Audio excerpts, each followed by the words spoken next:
চলে যাব মালদায়। 2রা জানুয়ারি তাড়িয়ে খুন করা হয়, একেবারে দুষ্কৃতীরা নির্মমভাবে খুন করে দুলাল সরকারকে।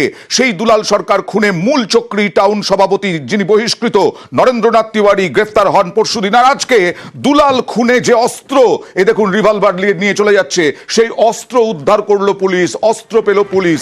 দুলাল খুনে ব্যবহৃত অস্ত্র উদ্ধার 9mm পিস্তল, কার্তুজ। ধৃতদের জেরা করে অস্ত্রের হদিশ, দুষ্কৃতীদের পোশাক, জুতো উদ্ধার। 2রা জানুয়ারি মালদায় এইভাবেই খুন করা হয় দুলাল সরকার, কাউন্সিলর এবং 6 বারের কাউন্সিলর, এক সময়ের জেলা সভাপতি, তৃণমূল কংগ্রেসের ভাইস চেয়ারম্যান মালদা পুরসভার সেই দুলাল সরকারকে খুন করা হয়। বাবলা সরকার ওরফে সেই দুলাল সরকারকে খুন করা হয়। তাতে নরেন্দ্রনাথ তিওয়ারি মালদা টাউন সভাপতি, তাকে মূল চক্রী হিসেবে গ্রেফতার করে পুলিশ। 50 লক্ষ টাকার সুপারি দেওয়া হয়েছিল, এরকমটাই পুলিশের বক্তব্য। ধৃত টিঙ্কু ঘোষ, স্বামী আক্তার এবং অভিজিৎ ঘোষকে জেরা করে এ অস্ত্রের হদিশ উদ্ধার। একটি 9mm পিস্তল, 2টি 1 ঘোড়া পিস্তল, 7 রাউন্ড কার্তুজ। খুনের সময় দুষ্কৃতীরা যে পোশাক পরেছিল, জুতো পরেছিল, সেগুলো উদ্ধার করা হয়েছে।